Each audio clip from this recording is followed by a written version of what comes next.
அழகரா தொலைக்காட்சியை பார்த்து கொண்டிருக்கும் செல்ல குழந்தைகளே, அவர்களுடைய பெற்றோர்களே, உற்றோர்களே, உங்கள் எல்லோருக்கும் வணக்கம். போன முறை நம்ம சந்திக்கும் பொழுது என்ன பார்த்தோம்? பச்சை தண்ணியில் குளிக்கணும், படிப்பில் கவனமாக இருக்கணும், அழுக்கு இல்லாத ட்ரெஸ் போட்டுக்கணும். இதை சொன்னார் இல்லையா நமக்காக. இந்த வாட்டி என்ன சொல்றாரு? மன தூய்மையே மகிழ்ச்சி அப்படிங்கிறாரு. உடம்பு மட்டும் சுத்தமாக இருந்தா போதாது, உள்ளமும் சுத்தமாக இருக்கணும் அப்படின்ட்டு பெரியவர் நமக்கு சொல்றார். அதுக்கும் வழி சொல்றார். இப்போ அதை ஒரு சின்ன கவிதையா பாருங்க. நீர் போதும் இவ்வுடலை கழுவிக்கொள்ள, இல்லையா? உடம்ப கழுவிக்கொள்வதற்கு தண்ணீர் போதும். நெஞ்சில் எந்த நீராலே கரைகள் தீர்க்க? மனசுல இருக்கிற கரைகளை எந்த நீரை வச்சு கழுவுவோம்? துணி வெளுக்க மண்ணுண்டு எங்கள் முத்து மாரியம்மா, தோல் வெளுக்க சாம்பல் உண்டு எங்கள் முத்து மாரியம்மா, மணி வெளுக்க சாணையுண்டு எங்கள் முத்து மாரியம்மா, மனம் வெளுக்க வழி இல்லையே எங்கள் முத்து மாரியம்மான்னு பாரதியார் பாடுவார். அப்போ நீர் போதும் இவ்வுடலை கழுவிக்கொள்ள, நெஞ்சில் எந்த நீராலே கரைகள் தீர்க்க, பார் முழுதும் ஆள்கின்ற பரமன் பாதம் பணிவோடு நெஞ்சத்தில் பதிந்து போற்றி, யார் மீதும் அழுக்காரே இன்றி வாழ்வோம், யாவருமே நண்பர் என நின்று வாழ்வோம், கார்முகிலை போல் கருணை பொழிந்து தள்ளும் காஞ்சி முனியே கதியாம் என்று வாழ்வோம். அப்படி இருந்தா நல்லா இருக்கும். புரியுறதா? உடலை மட்டும் சுத்தமாக வைத்துக் கொண்டால் போதாது, உள்ள தூய்மை மிகவும் அவசியம். அது சிறு வயதிலிருந்தே பழகி கொள்ள வேண்டும். சில பேர் சொல்றாங்க இல்லையா, நான் எல்லாம் 60 வயசுக்கு மேல பாத்துக்கிறேன்ட்டு. முதல்ல 60 வயசு நம்ம இருப்போமா? யார் கேரண்டி கொடுக்க முடியும்? அதுக்கப்புறம் உடம்பு உட்காருமா? உட்காராது. மனசு வந்து அப்படி இருன்னு சொன்னா கேட்குமா? கேட்காது.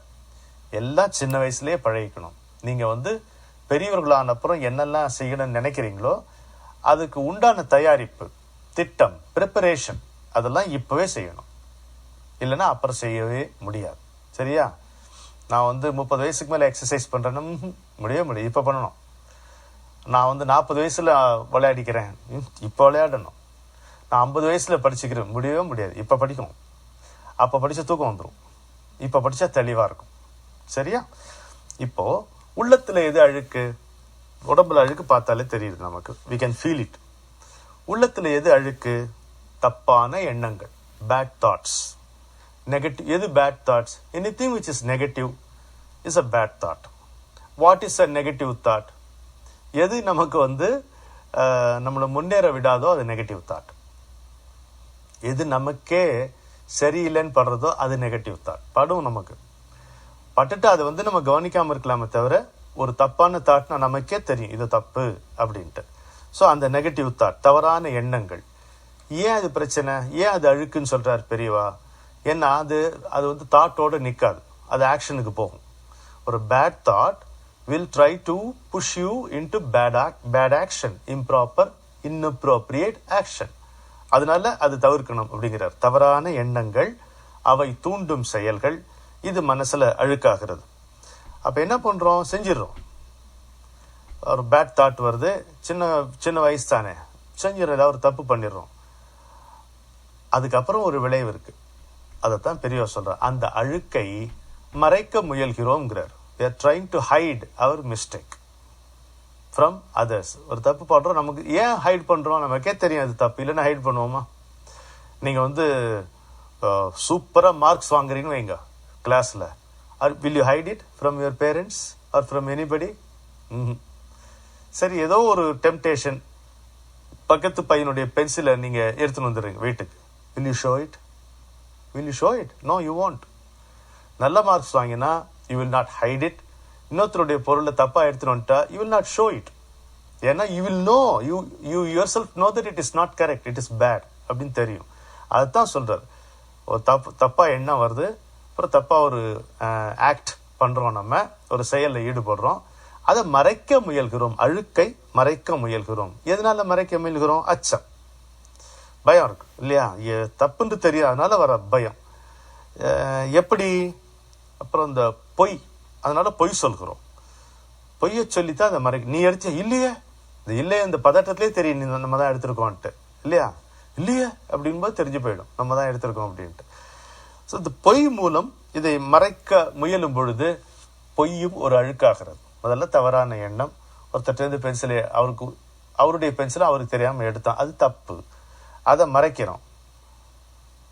மறைக்க முயற்சி பண்ணுறது ரெண்டாவது தப்பு. என்கொயர் பண்ணுறாங்க வந்து நீ எடுத்தியான்னு இல்லையங்கிறோம், பொய் சொல்கிறோம், பொய் வந்து மூன்றாவது அழுக்கு இல்லையா?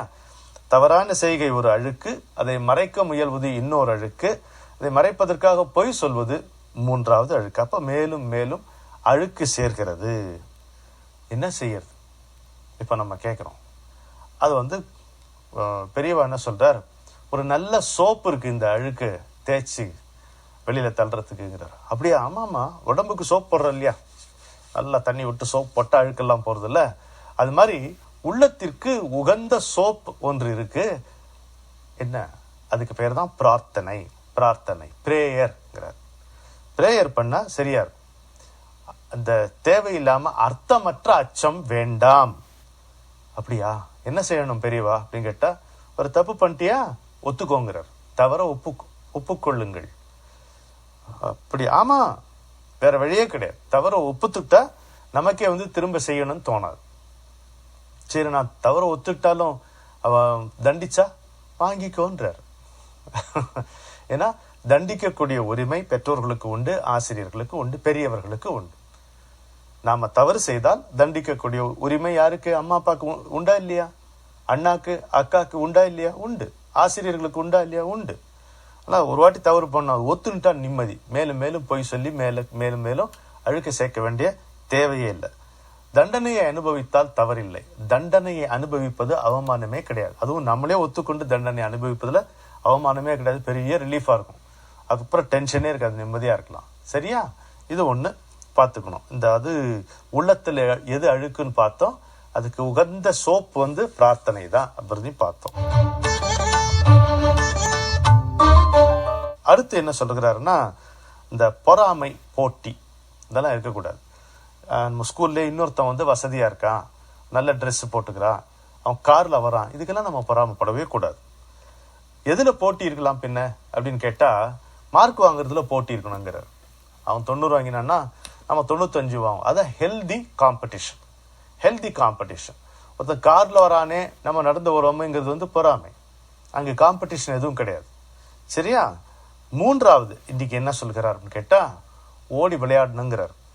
பாரதியார் சொன்ன வார்த்தை தான். என்ன சொல்றாரு? ஓடி விளையாடு பாப்பா, நீ ஓய்ந்திருக்கலாகாது பாப்பா. If you are child you should never be dull. அப்படி இருக்கவே கூடாது. சைல்டுனா பிரைட்டா இருக்கணும். குழந்தைகளை பார்த்தாலே இந்த மாதிரி வயசானவங்களுக்கு வந்து உற்சாகமாயிடணும். அந்த அளவுக்கு வந்து யூ ஷுட் பி, என் குருஜி சொல்லு, you should be a bottle of cheer, you should be a bundle of joy. நீங்க அப்படி இருக்கணும், குதூகலமா இருக்கணும் எப்பவுமே. அதுதான் சொல்றாரு. அப்ப அது எப்படி சாத்தியம்? அவர் தான் போய் விளையாடுங்கிறார். அது எப்படி தெரியுமா சொல்றாரு? எல்லாரும் விளையாட வேண்டும்ங்கிறார். All of us must play. இல்லையா?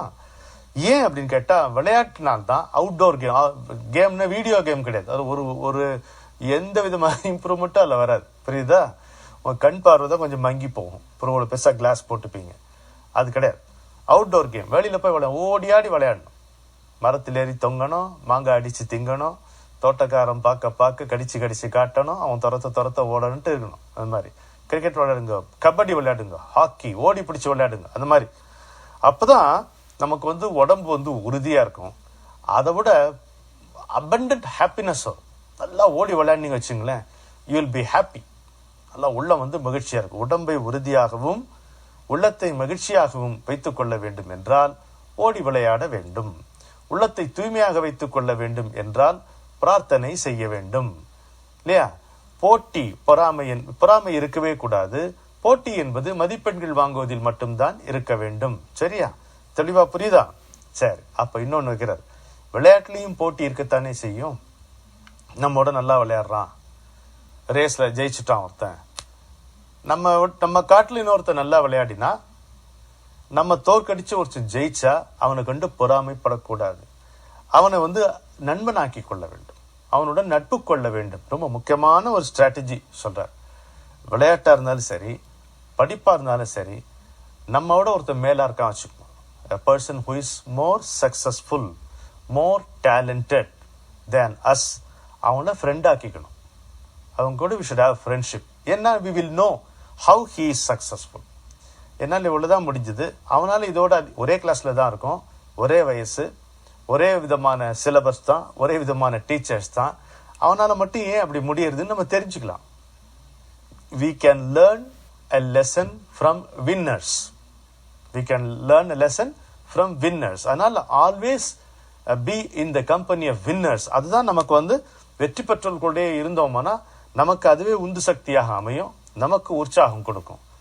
தோத்தம் கூட இருக்கக்கூடாது. என்ன சொல்கிறேன் என்றால், அதாவது தோல்வி மனப்பான்மை இருக்கிறவர்கள் கூட, people who suffer from inferiority complex, people who are always sad, அந்த அங்கே போகவே கூடாது. நமக்கு they will make us sad. புரியுதா? அவங்க சேட்னஸ்ல நம்மளையும் இழுத்து போட்டு தேவையில்லாமல் நம்மளும் அப்படியே டவுன் ஆகிடும். ஆகவே கூடாது. Always look up. நம்ம விட அதிகமாக சாதித்தவர்கள், நம்ம விட அதிகமாக திறமை காட்டுபவர்கள், நம்மை ஜெயித்தவர்கள், people who have won over us, அவங்களுடைய கம்பெனி தான் நமக்கு வேணும். அவங்களுடைய நட்பை விரும்பி பெறணும்னு ரொம்ப முக்கியமான ஸ்ட்ராட்டஜி. இப்போ அவர் வந்து உங்க குழந்தைகளுக்கு சொல்வது உங்க கூட கேட்டுக்கொண்டிருக்கிற பெரியவர்களுக்கு ரொம்ப தேவை.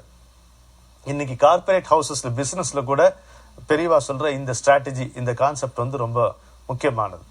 நீங்க இன்னைக்கு குழந்தைகளா இருக்கலாம், நாளைக்கு வளர்ந்து காலேஜ் எல்லாம் படிச்சு அப்புறம் வெளியில வரும்போதும் பெரியவா சொன்ன இந்த வாக்கியம் உங்களுக்கு ரொம்ப ரொம்ப பயன்படும். தேவை.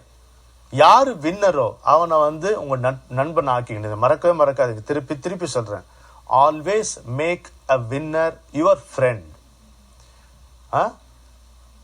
Somehow seek the friendship of successful people. இல்லையா? Keep the winner as your friend. Seek the friendship of successful people. Never feel jealous about somebody who scores more marks, who wins more medals in sports and studies. புரியுதா? அப்படி இருந்தா தான் நமக்கு அது சரியா வரும், நாம வளர முடியும். விளையாடிட்டே இருக்கணும். ஓடி விளையாடு பாப்பா சொன்னார் இல்லையா? அதுல ஒரே ஒரு காஷன் மட்டும் வைக்கிறார். தினம் விளையாடணும்னு சொல்றாரு பெரியவா, தினம் அவுட்டோர் கேம்ஸ் விளையாடணும்னு சொல்கிறவர். ஒரே ஒரு எச்சரிக்கை மட்டும் நமக்கு சொல்றாரு, படிப்பை கோட்டை விடக்கூடாது. You are so much interested, you love cricket. நீங்க டெஸ்ட் மேட்ச்ல இருந்து IPL வரைக்கும் எதுவும் விடாம ஃபாலோ பண்ணீங்க, எல்லாம் ஃபாலோ பண்ணீங்க, எதை வேணா பண்ணிக்கங்க. ஆனா படிப்பை கோட்டை விடாது. படிக்கும் காலம் படிப்புக்கே. இந்த விளையாட்டும் உங்களுக்கு படிக்க உதவக்கூடிய ஒரு விஷயமாகும். அதான் அவர் சொல்றார். விளையாடினா என்ன ஆகும்? குளிச்சா உடம்பு எப்படி ஃப்ரெஷ்ஷா இருந்தோ, விளையாடினா உடம்பு ஜம்முன்னு ஆயிடும், கிண்ணுன்னு ஆயிடும். Mind will be happy. அப்போ you can easily absorb things. இதுதான் சுவாமி விவேகானந்தர் சொல்வார், you can reach heavens more easily with a game of football than with a text of Bhagavad Gita அப்படின்னு சொல்றாரு. எவ்வளவு பெரிய வாக்கியம்! நீங்க நல்லா ஃபுட்பால்லயே நீங்க யூ கேன் ரீச் சொர்க்கம் அப்படிம்பாரு. என்ன மீன் பண்றாரு அப்படின்னா, your body must be in good health, in good shape. You must enjoy robust health. அது through games, through physical work. அதனால தான் நல்ல பிசிக்கல் ஒர்க் பண்ணணும், நல்லா விளையாடணும். இன்றைக்கு பெரியவா கொடுத்திருக்கக்கூடிய அட்வைஸ் இதுதான். இதே ஒரு மகா வாக்கியமா பார்ப்போம். பெரியவா என்ன சொல்றாரு? வெற்றி பெற்றவர்களை எதிரிகளாக கருதக்கூடாது, அவர்களை நண்பர்களாக்கி கொள்ள வேண்டும். வெற்றி பெற்றவர்களே நமக்கு முன்மாதிரிகள். நமக்கு ரோல் மாடல் யாரு? அவுட் சைட் ஸ்கூல் பார்க்க வேண்டிய அவசியம் கிடையாது. எல்லா இடத்துலையும் நமக்கு ரோல் மாடல் இருப்பான். நம்ம வீட்டில் இருக்கோம், நம்ம அம்மாவோட பெரிய ரோல் மாடல் நீங்க பார்க்க முடியுமா? நமக்காக எவ்வளோ தியாகம் பண்றாம்மா, எவ்வளோ கஷ்டப்படுறா. நம்ம அக்கா, நம்ம தங்கை, நம்ம அப்பா, நம்முடைய அண்ணா, தம்பி, இப்பெல்லாம் பாருங்க, எல்லாருமே வந்து ரோல் மாடல் தான். In their own way every one is a role model. அப்போ ஸ்கூல்ல நம்ம வந்தோம்னா நம்மோட இன்னும் நல்லா படிக்கக்கூடியவர்கள், நன்றாக விளையாடக்கூடியவர்கள், they become our role models. கிளாஸ்ல உட்கார்ந்து பாடம் கேட்கும் பொழுது our teacher becomes our role model. Our teacher is our role model. வெளியில பார்க்கும் பொழுது எத்தனையோ மகான்கள் இருக்கிறார்கள், பெரியவர்கள் இருக்கிறார்கள். ஒரு ஃபீல்டு, எல்லா field, different fields, walks of லைஃப்ல இருந்து பார்த்தாலும் அதுல சிறப்பான ஆட்கள் இருப்பார்கள். அவர்கள் எல்லாம் நம்முடைய ரோல் மாடல்ஸ். எனவே நம்மை விட அதிகமாக கற்றவர்களை, வெற்றி பெற்றவர்களை, சாதித்தவர்களை எதிரிகளாக கருதினால் நாம வந்து முன்னேறவே முடியாது. அவர்களை கண்டு பொறாமைப்படுவதற்கு பதிலாக அவர்களை கண்டு வியந்து போற்றி அவர்களுடைய நட்பை சம்பாதித்துக் கொண்டு அவர்களிடமிருந்து பாடங்களை பெற்றோமானால் நாமும் அவர்களைப் போல் வெற்றி பெறலாம். நீங்கள் ஒவ்வொருவரும் பெரியவாளுடைய அனுகிரகத்தால் வெற்றி பெறுவீர்கள்.